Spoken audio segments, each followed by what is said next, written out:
نكمل الموديل بتاعنا ونبتدي نعمل شيفت رايت كليك، ننقل ال 3 دي كيرسر هنا، شيفت اي نقاد سلندر 12 فيرتكس، سكيل اكس واي زد، اس زد عشان نطوله شويه، جي واي نخرجه بره شويه، كنترول اي ابلاي سكيل، على الايديت مود على الفيسز نعمل كنترول ار، كنترول بي ونوسع المسافه ما بينهم،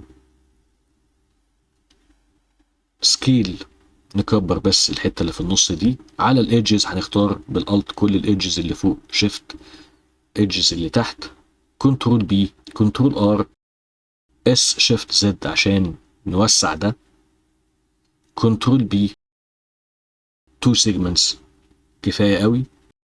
ونيجي بعد كده نخش على الفيسز ونمسك بالالت الفيسز اللي فوق واللي تحت، شيفت دي بي، نخش على edit مود عليها فيسز، نمسك كل الفيسز بالالت، اكسترود نلغي الاكسترود، الت اس نمسك كل الايدجز دي، شيفت جي سيلكت سيميلر، والمره دي هنختار فيس انجلز عشان يختار لي كل الايدجز اللي شبه بعض من غير ما اقعد اوجع دماغي ان انا اختارهم 1 باي 1. كنترول بي اعمل بيفل للايدجز دي 2 سيجمنتس مثلا، واجي من الفيسز اختار كل الفيسز دي، شيفت جي تاني واختار البارامترز، هيجيب لي كل الفيسز اللي شبه بعض برضو، اعمل اكسترود عايز اخرجهم لبره شويه، واجي اعمل اس شيفت زد عشان اوسع المسافه اللي ما بينهم، رايت كليك شيد اوتو سموث.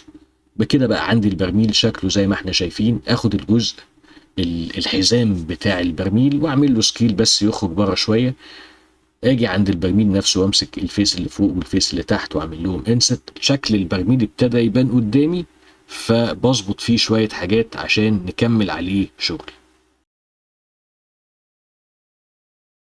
نيجي هنا نعمل سكيل للبرميل كده على الزد نخليه اطول شويه، وبعدين نخش من على الايديت مود من على فيسز نمسك المجموعه دي من الفيسز ونعمل لها شيفت دي بي عشان يبقى اوبجكت لوحده، ونعمل لها سكيل لبره شويه، انا عايزها تغطي سطح البرميل. وبعدين نخش على الايديت مود الت كليك عشان نجيب كل الفيسز دي، اي اكسترود نرفع لفوق شويه، ونيجي من على الايدجز نمسك بالالت كل الايدجز دي، جي زد كده نخليه فيها ميله كده صغيره، ومن على الفيسز نمسك الفيسز دي كلها بالالت وننزلها تحت شويه، اس شيفت زد عشان نشدها لبره شويه. نيجي من هنا نمسك كل الفيسز اللي جوه دي، سكيل اس شيفت زد عشان نغطي بيها الجزء ده. ونيجي بقى هنا عايزين نمسك الفيس ده، عايزين نعمل وصله كانها حامل شايله البرميل، يعني البرميل مش هيبقى متعلق في الهواء. نمسك الفيس ده ونبتدي ان احنا نعمل له اكسترود، وبعد ما نعمل له اكسترود نلفه كده شويه ونحاول نبتدي نظبطه على الاكس وعلى الواي بحيث ان هو يقفل على الحيطه بتاعه غرفه المراقبه. ممكن نبتدي نروتيت كده شويه من الرايت كمان، هنبتدي نحركه على الواي، كنترول ار عشان نعمل لوب كات. هنا اللوب كات ده هاجي على مستوى الايدجز واخد الايدج ده واحركه على الاكس شويه عشان يديني حاجه زي اللسان كده شايله البرميل نفسه. في الايزوليشن مود باين قوي قدامنا، بس احنا كده عندنا في فيرتكس كده مش مظبوطه قوي من فوق، فهنخش على الفيرتكس شيفت زد عشان نخش على الواير فريم، وهنستخدم السناب زي ما احنا شايفين كده، ونمسك كل واحد من دول نحركه على الزد ونروح بس للفيرتكس اللي احنا شايفينها مظبوطه، فهتلاقيه بيعمل سناب وينزل على الزد بس بشكل مظبوط جدا، فيبقى كل حاجه الايند ومتساويه، المسافات ما بينها متساويه والارتفاعات بتاعت الفيرتكس متساويه كمان.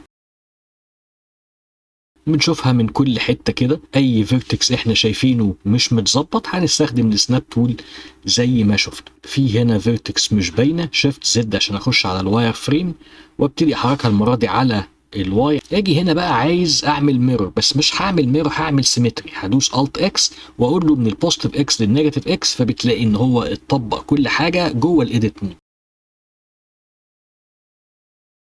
هخرج بره الايزوليشن مود واشوف البرميل بتاعي، بلاقي ان هو بقى شكله باين اكتر. نمسك بقى الاوبجكت ده ونخش على ايديت مود على الفيسز، نختار الفيسز اللي تحت دي كلها، ال عشان نختار كل اللينكد فيسز، اكس عشان نديليت الفيسز دي خالص، ونطلع على الاوبجكت مود ونمسك ده نعمل له ميرور.